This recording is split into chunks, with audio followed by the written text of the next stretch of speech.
शोर। ओए यार, शोभी भाई का वीडियो बात bro, I waited 3 days for this chat. This is about to be a masterpiece. मैंने अभी तक ये देखी नहीं है, बट इस वीडियो का मैं बहुत देर से इंतजार कर रहा था.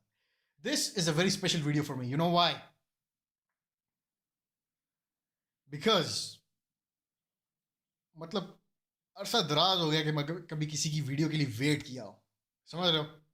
लाइक एक्चुअल वेट किया हो मैंने कि ओ यार ये बंदा ये वाली वीडियो निकालने वाला है. समझ रहे हो? लाइक पीपल मतलब make videos, they put it out, there fine, but I have actually waited for this video. और बहुत अरसे बाद मुझे ये फीलिंग आई है कि मैं वेट कर रहा हूँ किसी चीज़ के लिए. तो this is gonna be the greatest video of all time. इंशाल्लाह. I believe in Chobi bro. Let's go. बिस्मिल्लाहिर रहमानिर रहीम. Let's go. जिंदगी मुश्किल है, ये वो हकीकत है जिसे समझाने के लिए लफ्जों को लंबा करने की जरूरत नहीं. ओए होए.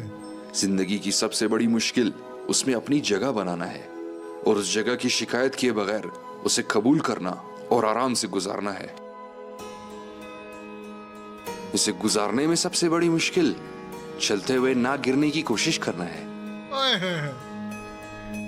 और उस कोशिश में सबसे बड़ी मुश्किल जीने की उम्मीद को जिंदा रखना है. ओए होए होए होए.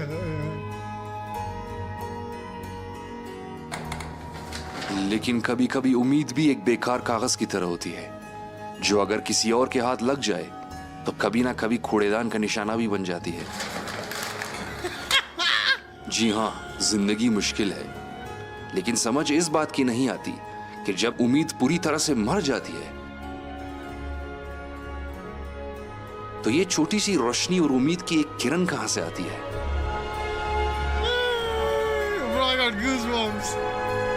Heavy. Skyrim. Let's go.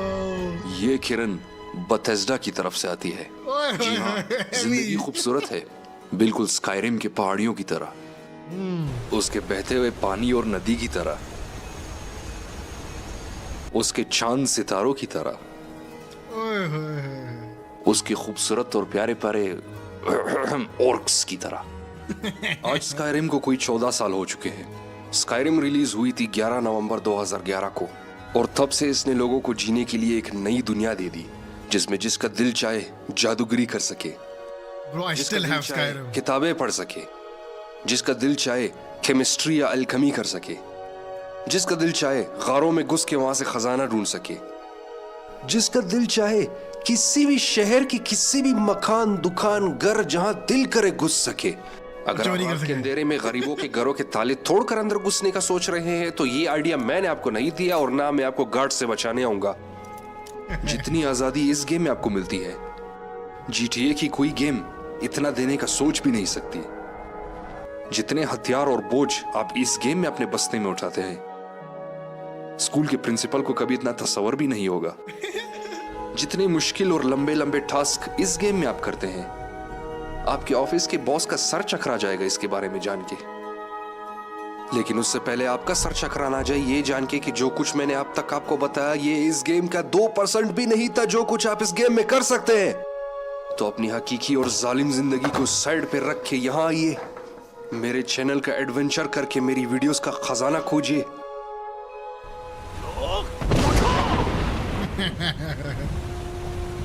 Heavy shit, bro. Heavy shit. Hey, you. You're finally awake. जी हाँ, जाग चुका हूं मैं एक ऐसे एडवेंचर के लिए जो कि मैं पूरी जिंदगी याद रखूंगा. और गेम के अंदर पहले ही सीन में आपको बंदा उठा के कह रहा होता है कि अब तुम्हारी शामत आ गई है क्योंकि तुमने बॉर्डर क्रॉस करने की कोशिश की थी, अब तुम्हें सजा मिलेगी. और सजा कोई छोटी मोटी सजा नहीं, आपका सर उड़ा दिया जाएगा. God damn. यहाँ पे आप अपने कैरेक्टर को खुद डिजाइन करते हैं अपनी मर्जी से. चेहरा, रेस, रंग, बाल जो लगाना है. अगर बिल्ली बनने का शौक है तो वो भी आप बन जाएं. हर रेस की अपनी कोई स्पेसिफिक या मखसूस पावर है. तो जैसे ही आप अपनी कौम, जुबान और रंग वगैरह चुन लेते हैं, आपकी बारी आती है आपका सर कटवाने की कि अचानक से कहीं से एक उड़ता हुआ ड्रैगन आके हमला कर देता है. इस मौके का फायदा उठा के वहां से सारे कैदी भाग जाते हैं। अब यहाँ से आप गेम सीखना शुरू करते हैं। अब ड्रैगन के हमलों से बचते हुए वहाँ के गार्ड से भी अपनी लड़ाइयाँ करनी है और आप उनका यूनिफॉर्म इस्तेमाल करना, उनके वेपन्स उठाना, दरवाजे और ताले खोलना, ये सब कुछ सीख जाते हैं। वहाँ पे फिर आपको पता चलता है कि इस गेम में सिर्फ इंसान और ड्रैगन्स नहीं है, और भी बहुत सी बलाएं और तरह तरह के अजीब कीड़े मकोड़े हैं जिनसे आपको लड़ना होगा। ये जरूर बताना चाहूंगा कि इस गेम को शुरू में आपको टाइम देना पड़ेगा। जितना ज्यादा आप इसे खेलते जाएंगे उतना ज्यादा आपको इस गेम की समझ लगनी शुरू हो जाएगी। कि जब मैंने पहली बार ये गेम खेला तो इन चीजों का मुझे शुरू में पता नहीं चल सका और मुझे लगा ये कोई बोर गेम है, तो मैंने इसे कम खेला, ज्यादा नहीं खेला। लेकिन जैसे जैसे मैं खेलता गया इस गेम की एक एक चीज समझते समझते मैं इसकी जड़ों में घुसता गया। जैसे मुझे ये पता चला कि इन जायंट से कभी पंगा ना लीजिएगा क्योंकि वो शायद अफरीदी से भी बड़े छक्के मारते हैं। बात और कैसे बाहर निकलते साथ जो आपको एक नक्शा दिया जाता है उससे आपने एक्सप्लोर करके कैसे इस पूरी दुनिया को छानना है। अब कहानी में थोड़ा सा आगे जाने पे आपको पता चलता है कि आपका कैरेक्टर है द लेजेंडरी ड्रैगनबॉर्न, जो ड्रैगन्स की जबान बोल सकता है। और ड्रैगन्स की जबान में मंत्र और जादू है। चंद अल्फाज या जुमले बोल के आप अनोखे से अनोखा काम कर सकते हैं तो ये बहुत सारे, लेकिन इनमें से सबसे आम और मशहूर अनरिलेंटिंग फोर्स या फोर्स रुदा है। मतलब किसी ने आपको तंग किया तो उसकी तरफ चीख मार के उसको अपने रास्ते से उड़ा दे। अब आपकी जिम्मेदारी है इस पूरे स्पॉइलर नहीं, it's not really spoiler. I mean ये लिटरली गेम के पहले 3 मिनट्स 5-10 मिनट्स में आपको पता लग जाता है। कॉन्टिनेंट जिसका नाम स्काईरिम है, इसको बचाने की ड्रैगन्स के हमलों से रास्ते में आपको जगह जगह पे ड्रैगन्स मिलते हैं जिनसे आपने लड़ाई करके 5-10 minutes, let's say half an hour, but हाँ गेम के इंट्रो में ही पता लग जाता है। उनकी रूह को कब्जा कर लेना है और उससे उसकी ताकत जज़ब कर लेनी है। ये इस गेम का है प्रेमिस। लेकिन ये पूरी गेम सिर्फ लड़ाई, जंग और खौफ नहीं है। 5 years ago यार क्या गेम है यार ये।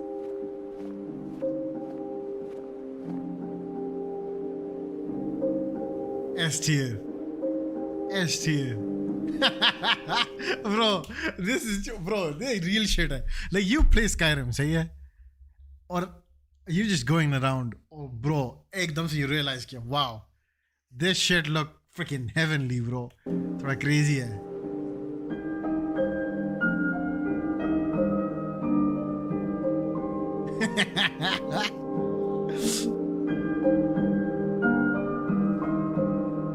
S tier bro, what यार bro मतलब mad shit। मैं असल जिंदगी में इतना ना चलूं जितना ये गेम मुझे चलने में उकसाता है। जगह जगह पे खूबसूरत नदियां, पहाड़ों के ऊपर, कोई सब्जे के अंदर, कोई फूल पत्तों से गुजरते हुए, इस गेम की हर एक पिक्सल में एक खूबसूरती है। साथ में जिस तरह का म्यूजिक बज रहा होता है, जिस तरह का इन्वायरमेंट ये गेम आपको देती है, आप इस गेम की दुनिया में फंस जाते हैं। एक बार अगर आप बैठ के खेलना शुरू हो गए तो आप कम से कम 3 से 4 घंटे का एक सेशन जरूर लगाएंगे। गारों के अंदर घुस के आप ढांचों को मार के मुर्दों का पुराना खजाना चोरी करते हैं, या पहाड़ों पे जाके आपको खुफिया चीजें मिल जाती हैं, खास किस्म के हथियार, कोई अनोखी जादुई ताकत वाली अंगूठी, किसी तरह की अजीब आर्मर, कुछ भी ऐसा नहीं जो इस गेम में आपको ना मिले। लेकिन ये सब है क्या चीज, ये गेम है किस बारे में, तो उसके बारे में मैं आपको बताने लगा हूं इस सेगमेंट में। द एल्डर स्क्रॉल्स सीरीज की और जितने भी गेम हैं, इन सब का मकसद यही होता है कि आप बस एक एडवेंचरर हैं। इस बड़ी सी दुनिया में आपने एक्सप्लोरेशन करनी है, चीजें ढूंढनी है, लोगों के लिए काम करना है, पैसा कमाना है। लेकिन स्काईरिम की फिर एक अपनी स्टोरी भी है, हर गेम की होती है, लेकिन इन गेम्स में मेन स्टोरी का और साइड क्वेस्ट के बीच में ताल्लुक नहीं होता। मतलब अगर आप मेन स्टोरी खेलते हैं तो सब आपको प्रेज करेंगे कि ड्रैगनबॉर्न आ गया है, लेकिन जब आप किसी साइड क्वेस्ट में जाते हैं तो किसी को कोई परवाह नहीं कि आप ड्रैगनबॉर्न है या किसी कॉन्टिनेंट से ज्यादा ताकतवर है, बस आप उनके लिए एक आम खास एडवेंचरर है। मेन स्टोरी में यही है कि ड्रैगनबॉर्न को इस दुनिया को बचाना है, लेकिन उस दुनिया में पहले से एक सिविल वॉर भी चल रही होती है। एक उस जगह के अपने कबायली लोग हैं, नॉर्ड्स। हाँ, वही नॉर्ड्स जो ये ओडिन और थोर वाले, लेकिन इस गेम में ओडिन और थोर का कोई जिक्र नहीं। और दूसरी तरफ है इंपीरियल्स, जो कि एल्व्स के अंडर कमांड है। तो इन दोनों के आपस में एक सिविल वॉर होती है। अब ये आपकी मर्जी है कि आपने दोनों में से किसकी साइड लेनी है। अगर आप ना चाहें तो आप दोनों की साइड ना ले, बेशक स्टोरी आपकी अपनी मर्जी से जाएगी, लेकिन ये जरूर याद रखिए कि गेम की स्टार्टिंग और गेम की एंडिंग बिल्कुल वही होगी। बीच में से रास्ता आपने जो भी चुना हो वो आपकी मर्जी है। और दूसरी तरफ जब आप एज ए एडवेंचरर खेलते हैं तो आपको पता चलता है कि इस दुनिया में दो तरह की ताकतें हैं, एक एड्रा है, एक डेड्रा है। एड्रा फरिश्ते हैं, डेड्रा शैतान है। आपको इन एड्रास और डेड्रास का सामना भी करना पड़ेगा। वो आपको फिर टास्क भी देंगे और आपको इनाम के तौर पे अपने खुफिया हथियार वगैरह देंगे। ये बहुत मजे की चीजें होती हैं। जैसे मेरे पास ये स्पेल ब्रेकर शील्ड है, इसके ऊपर किसी किस्म का जादू अब असर नहीं करता। या दूसरी तरफ मेरे पास Have you ever played, bro? यार क्या बात कर रहे हो, इधर आओ यार। फ्लेक्स मारूंगा।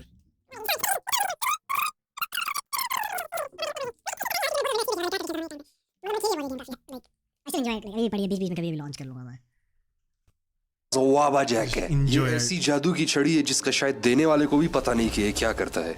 बस आपने किसी की तरफ पकड़ के फायर करना है, या तो वो मुर्गा बनेगा, या वो जायंट बन जाएगा, या कोई कद्दू बन जाएगा, कुछ भी बन सकता है वो।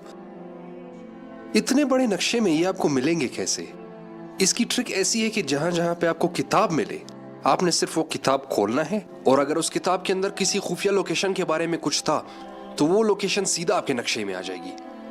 फिर कुछ ऐसी किताबें हैं जिसे पढ़ के आपका एक स्किल पॉइंट बढ़ जाता है, या फिर ऐसी किताबें भी मिलेंगी जिसे पढ़ के आप एक जादुई मंत्र सीख जाते हैं। अगर आपका दिल चाहे तो बेशक उस किताब को पूरा पढ़ लें, तरह तरह की चीजें हैं जो शायद आपको पसंद आ जाए। फिर अगर आप लिटरेचर के स्टूडेंट हैं या वैसे ही शौकीन हैं, तो आपका स्कूल, कॉलेज, यूनिवर्सिटी का कोई प्रोफेसर, कोई किताब किसी भी तरीके से इस गहराई के साथ आपको वो तालीम नहीं दे सकती जो ये गेम देती है, क्योंकि आप खुद जाके उस जमाने के बादशाह के सामने खड़े होकर उनसे बात करते हैं, उनके बात का तरीका देखते हैं, वो अपने कंट्रोल में शहर को चला कैसे रहा है वो सब देखते हैं, उस जमाने का कानून किस तरह का था, सब कुछ आप अपनी आंखों से देखते हैं। या मार्केट में जाके आप खुद सौदा कर सकते हैं चीजों का, जो आपकी मर्जी आप खरीद सकते हैं। और हाँ, ऐसे पोशंस और ऐसे स्पेल्स यानी जादू भी है जो कि आपकी चीज के खरीदने की स्किल को बढ़ा देता है, ताकि आपको बेहतर कीमत पे चीज मिल सके।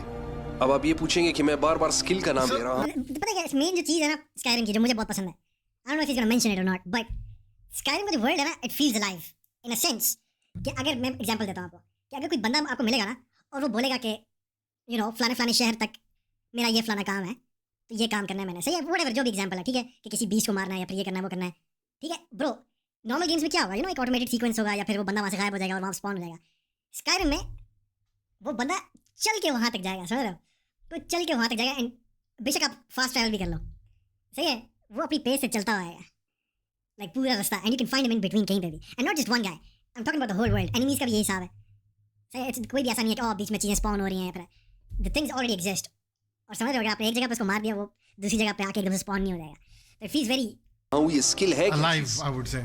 आप नए खिलाड़ी हैं तो आपको ये बताना बहुत जरूरी है, क्योंकि बाज औकात ऐसा होता है कि आप पूरी गेम खत्म कर जाते हैं, उसके बाद आपको पता चलता है कि मैं इस गेम में ये भी कर सकता था, और उसकी खातिर आप गेम शुरू से दोबारा लगा लेते हैं। और इस गेम की रिप्लेएबिलिटी यानी इसको दोबारा खेलने की जो वैल्यू है, मेरे ख्याल से दुनिया में शायद ही कोई गेम हो जो इसके टक्कर का हो। लाइक अगर गेम की स्टार्टिंग में भी अगर आपको कोई बंदा मिलता है ना जिसको आप बचाते हो, या फिर जिसकी साइड पे भी आप होना चाहो उसके साथ आप एस्केप करते हो, वो बोलता है कि मतलब यू नो मैं अपने चचा के घर पे जा रहा हूँ, यू नो मेरे अंकल का घर है, तो वहाँ तक आ जाना आप, ठीक है, वहाँ पे मैं आपको I provide you stuff and shit. तो इट्स नॉट लाइक वो डिसअपेयर हो जाएगा और एकदम वहाँ स्पॉन हो जाएगा, bro you can see him, पूरा रास्ता चलते हुए हो जाता है, and you can follow him. थोड़ा क्रेजी है मतलब एक पूरे टाइम के हिसाब जो से भी काम करते हैं उसका एक लेवल अप होता रहता है, और आपको स्किल पॉइंट्स मिलते हैं। फिर उस स्किल पॉइंट को आप इस्तेमाल करते हैं अपने काम को बेहतर करने के लिए। जैसे इस बार मैंने अपनी पूरी ताकत लगा दी डुअल विल्डिंग पे, क्योंकि मैं 2 तलवार रखता हूँ हाथ में। इस तरह करने से अब मैं एक स्लैश के साथ पूरा बंदा मार सकता हूँ। मैंने ब्लैक स्मिथिंग में भी बहुत जोर लगाया, क्योंकि मुझे आर्मर बनाने का बहुत शौक था। मैंने पिक पॉकेटिंग यानी ये जेब मारने वाले में भी बहुत स्किल पॉइंट्स लगाए, क्योंकि इसमें ये 100 कैरी कैपेसिटी वेट बढ़ाने का एक था पर्क, इसकी मुझे जरूरत थी बहुत। इसके अलावा लातादाद स्किल्स हैं जो गिनना भी मुश्किल है, और अगर मैं इन सब के बारे में बताने पे आया तो ये वीडियो कोई 1.5 घंटे की तो बनेगी।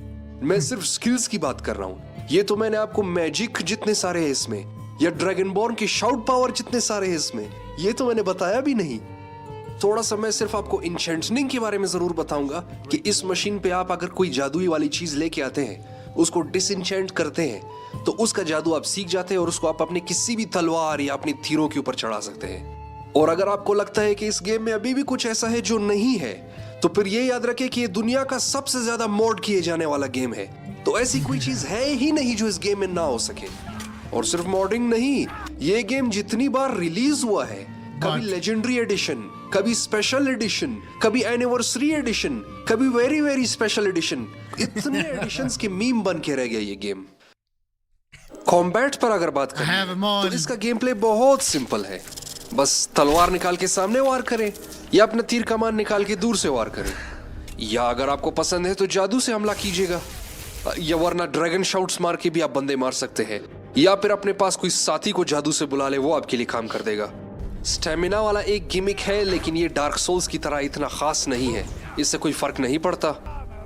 और लड़ाई के दौरान बार बार अगर आपकी हेल्थ कम पड़ती है, आप जेब में से पोशन निकाल के पीते हैं, या फिर आपका दिल करे आप लड़ाई के दौरान वेपन स्विच कर ले, या आपका दिल करे वेपन से जादू की तरफ स्विच कर ले, और आप बार बार लड़ाई के दौरान मेन्यू खोलते हैं, ये इससे आपको तो कोई फर्क नहीं पड़ेगा क्योंकि आप गेम के अंदर घुसे हुए हैं। लेकिन साइड पे खड़ा अगर कोई देख रहा हो आपको खेलते हुए, उसकी तबीयत जरूर खराब होगी आपको देखते देखते, वरना आपको फर्क नहीं पड़ने वाला। एक मसला ये है कि जब आप किसी ड्रैगन से लड़ रहे होते हैं और वो आपके सामने आके बैठ जाता है, तो ये बहुत अजीब सा एक आउटडेटेड सा महसूस होता है। लेकिन अगर ये देखा जाए कि गेम पुराना कितना है, तो इस चीज को आप माफी दे सकते हैं। लेकिन जैसे मैंने बताया, अगर आपको ये पुराना फाइटिंग स्टाइल नहीं पसंद, तो आप मॉड्स निकाल के किसी भी तरह के गेम के हिसाब से फाइटिंग बना सकते हैं इसकी। और एक छोटा सा एडिशन बग्स के हवाले से करना चाहूंगा। कॉम्बैट पे तो बग्स का कोई असर नहीं, लेकिन इस पे बात करनी जरूरी है। बथेस्डा मशहूर है इस मामले में कि इनके गेम में बग्स बहुत ज्यादा होते हैं, और स्काईरिम में बग्स की कोई कमी नहीं। लेकिन क्या ये बग्स आपका गेम खराब करती हैं? बिल्कुल नहीं।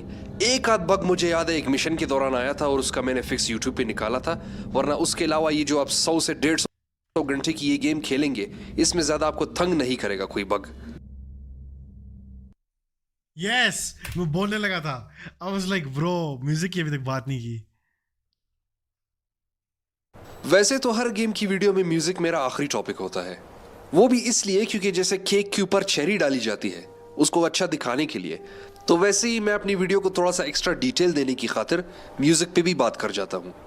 लेकिन इस गेम में म्यूजिक किसी केक के ऊपर चेरी नहीं है, बल्कि इस गेम में म्यूजिक आर्नोल्ड श्वार्ज़नेगर का प्रोटीन है।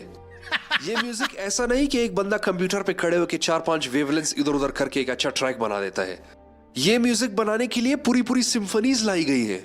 ये म्यूजिक ना सिर्फ हमें पुराना जमाना याद दिलाती है, बल्कि सूरज के निकलने की खूबसूरती, रात के सितारे, बहती हुई दरिया, हर चीज के साथ हर ट्रैक मैचिंग देता है।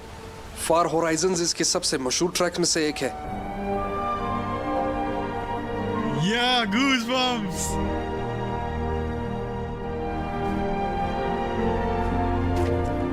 या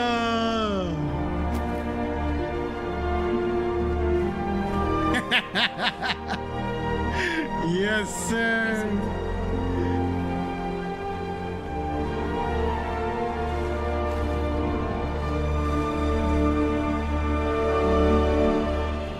वरना मेन मेन्यू पे भी आप कई घंटे बैठ के ये सुनते रहे होंगे।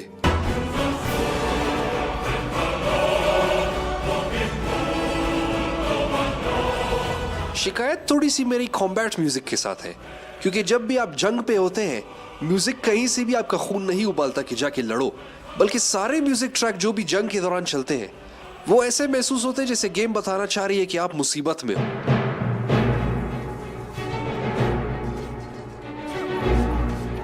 या आपकी शामत आ गई है, या आप मरने वाले हो। तो बस यहाँ पे मुझे जरा कमी महसूस हुई। हाँ, 2 ट्रैक्स ऐसे हैं जो ये कमी पूरी करते हैं, जिसकी मैं शिकायत कर रहा हूँ।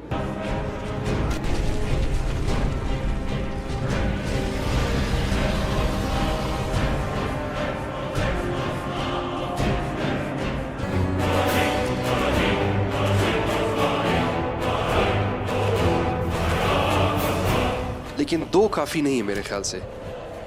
अब इस गेम की कंक्लूजन में क्या कहा जाए? या तो इनके डेवलपर्स की तरह मैं भी एक अपना शो भी एडिशन निकाल दूं गेम का। God damn. Oh shit. या फिर दोबारा शुरू से एक प्ले थ्रू करूं इस गेम का। मुझे नहीं पता मैं क्या करूंगा, लेकिन आपको ये गेम जरूर खेलना पड़ेगा। मेरे टॉप 5 गेम की लिस्ट में ये तीसरे नंबर पे है, विचर 3 और मैक्स पेन 2 के बाद। और इसे आगे आने वाले वक्तों में गेमिंग की तारीख में एक बहुत जरूरी गेम के तौर पे देखा जाएगा। ये गेम हमारे बचपन का ना ही सही, जिस तरह के टाइम पे ये रिलीज हुई, मुझे नहीं लगता कि ये किसी की भी बचपन का नॉस्टैल्जिया होगा। लेकिन आपने अगर इस उम्र में खेला तो आगे बुढ़ापे के लिए आपकी जवानी का नॉस्टैल्जिया जरूर बनेगा ये गेम। तो हasta la vista या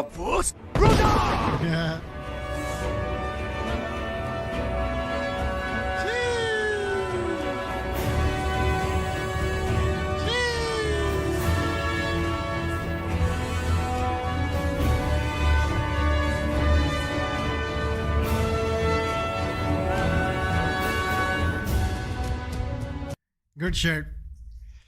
दोबारा खेलनी पड़ेगी स्काईरिम। ओह यार, good shit, what a S tier shit, good stuff. Comment done, very nice यार, बहुत एस टियर। आप ऐसा कंटेंट बनाएं प्लीज यार, काश यार। I can't, this is too good. इस कंटेंट को बनाने के लिए ना, you have to do one thing I am very bad at, you have to complete the games. तो आप खुद ही हिसाब लगाओ, स्काईरिम को अगर 15 साल हो गए आए हुए, 15 सालों में मेरे पास ये गेम हर कंप्यूटर पे रही है। जो कंप्यूटर था मेरे पास, Skyrim has always been there.